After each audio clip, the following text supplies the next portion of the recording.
নমস্কাৰ, নিজাম আলি ব্লগছলৈ স্বাগতম জনাইছোঁ।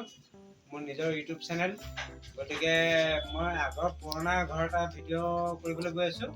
পুৰণা ঘৰ মানে আগতে মই আজি 5-6 মাহমান আগত ভিডিঅ' দিছিলোঁ, যিটো বাঁহৰে আপোনাৰ RCC লেট্ৰিন বাথৰুম চট ঢালিছিলোঁ। এই কামখিনি আজি ফিনিচিং কৰিবলৈ গৈ আছোঁ। প্লাষ্টাৰ কাম চলিব এতিয়া। প্লাষ্টাৰটো দেখুৱাই দিম কোনটো পৰ্যায়ত কৰা হয়। আহকচোন চাওঁগৈ ভিডিঅ'টো কেনেকুৱা হয় চাব, আৰু শেষলৈকে ভিডিঅ'টো চাব। আৰু কোনোবাই যে নতুনকৈ চেনেলটোত যোগ কৰিছে তেতিয়া চেনেলটো ছাবস্ক্ৰাইব কৰি দিব। এইটোৱে গাইজ, ঘৰটো এইটো আছিলে। মইতো আপোনালোকক এই শ্বৰ্টখন দেখাইছিলোঁৱেই। এই শ্বৰ্টখন বাঁহৰে ঢলা হৈছিলে। বাঁহৰ শলা বনাই পেলাই ৰড বনাই পেলাই বাইণ্ডিং কৰা হৈছিলে, ডাবুল জালি দিয়া হৈছিলে। দিয়াৰ পিছত এনেকৈ শ্বৰ্টখন ঢলাৰ পিছত আমি গাঁথনি কামটো তেতিয়াই কৰিলোঁ, 4-5 মাহ আগতে কৰিলোঁ। আজি প্লাষ্টাৰ কৰিবলৈ গৈ আছোঁ। প্লাষ্টাৰ কৰিলোঁৱেই অলৰেডি, আধা আধি হৈ গ'ল, এই প্লাষ্টাৰ হৈ আছে। গতিকে আহকচোন ৰুমকেইটা দেখুৱাওঁ। এইটো প্ৰথমতে সোমাই মানে এইফালে সোমাই পেলাই মোৰ এইটো বাথৰুমটো আছিলে। বাথৰুমটো এয়া ফিনিচিং হৈ গ'ল। বাথৰুমৰ ভিতৰতো এইটো 4.5 ফুটলৈকে, 5 ফুটে প্ৰায় 5 ফুটে আপোনাৰ এইটো পলিচ কৰি দিছোঁ, গোলাপ পলিচ মৰাই দিছোঁ। আৰু এইটো ওপৰটো এনেকৈ ভেণ্টিলেটৰ, চিমেণ্টৰ ভেণ্টিলেটৰ নাই লগোৱা, এনেকৈ ইটাৰে যেনিবা ভেণ্টিলেটৰ ফুটা ৰাখি দিয়া হৈছে এইকেইটা হাত। আৰু ইয়াতে এনেকৈ এইবিলাক চাৱাৰ কানেকশ্যন পাইপ ভৰাই থৈছোঁ। এইটো এটা পাইপ আছে আৰু ফুটা ৰাখি থোৱা আছে।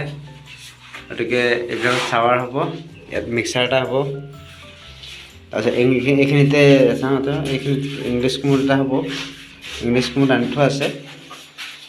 এইটোৱে মানে এটেচ লেট্ৰিন বাথৰুম মানে। এইফালে গা ধোৱাটো এইফালে হ'ব। গতিকে এইটোৱে আৰু এই ৱালখন মাৰিবলৈ বাকী আছে, এতিয়া মাৰিম এতিয়া। আৰু ভিডিঅ'টো শেষলৈকে চাব।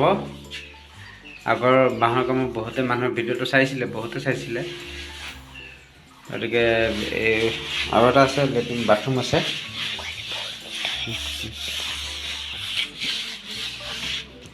এইটোৱে লেট্ৰিনৰ কোমোড চোমোড বহোৱা হ'ল। খালি এই মছলা পৰি আছে কাৰণে বস্তা দি ঢাকি থৈছোঁ।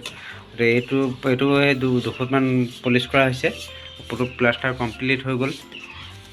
আৰু লগতে আমাৰ এইখিনিতে বাচন ধোৱা জেগা অকণ বনাইছোঁ। এইটো পলিচ কৰা হ'ল, লেতেৰা হৈ আছে, কালিয়ে কৰিলোঁ। আৰু এই টেংকি এটা আছে তলত, পানী যোৱা, লেতেৰা পানী যোৱা টেংকি এটা আছে। এই টেংকিটো এনেই স্লেব ঢালি থৈছোঁ। ইয়াতে ওপৰতে চিনটেক্স এটা বহাই থ'ম। আৰু এইটো এটা 2 ফুটীয়া চিৰি বনাইছোঁ, 2টা চিৰি হ'ব, 2 ফুট বহল দিয়া হৈছে। আৰু এইটো দৰ্জাৰ পৰা এই দৰ্জাটোৰ পৰা সেইটো দৰ্জালৈকে চিৰিটো দিয়া হৈছে। গতিকে ফিনিচিংটো চাই থাকিব শেষলৈকে, ভিডিঅ'টো চাব, তেতিয়া গম পাব। এয়া আমাৰ যিটো চিৰি দিয়া হৈছিলে লেট্ৰিন বাথৰুমলৈ উঠিবলৈ, এইটো চিৰিটোৱে প্লাষ্টাৰ কৰি আছোঁ। আৰু লগতে এই বাথৰুমৰ যিটো ফ্ল'ৰটো, এই ফ্ল'ৰটো প্লাষ্টাৰ চলি আছে। আৰু লেট্ৰিনটো ফাইনেল হৈ গ'ল। এইটো কমপ্লিট হৈ গ'ল। চব গোলাপ পলিচ কৰিছোঁ।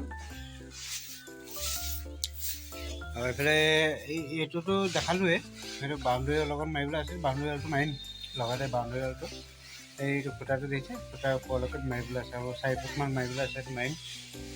আজিয়ে চব ফাইনেল শেষ কৰি দিম। এইটো চিৰিটো 2টা চিৰি হৈছে, 1 ফুট বহল, 6 ইঞ্চি হাইটকৈ হৈছে।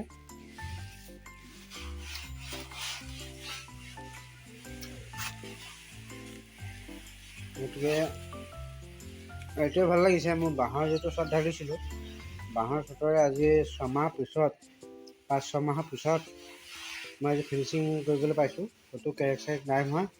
মোৰ অলপ সন্দেহ হৈ আছিলে, গতিকে নিজৰ সন্দেহটো ভাঙ খাই গ'ল। ভয় খাবলগীয়া একো নাই। গোটেই ঘৰটো দেখাইছোঁৱেই। আৰু এইটো ফ্ৰণ্ট ছাইডটো 2.5 ফুটকৈ দৰ্জা দিয়া আছে। এতিয়া এই দৰ্জাকেইটা লগাবলৈ আছে, এলুমিনিয়াম দৰ্জা লগাম 2টা। সেইটো এটা লগাই এতিয়া পৰ্দা দি থৈছোঁ পেচাব কৰিবৰ কাৰণে। এইটো বাথৰুমটো দৰ্জা লগাবলৈ আছে। আৰু ফ্ৰণ্টটো ভেণ্টিলেটৰ তেনেকৈ নাই দিয়া, এতিয়া এনেকৈ গেপ ৰাখি দিয়া হৈছে 6 ইঞ্চিমানকৈ।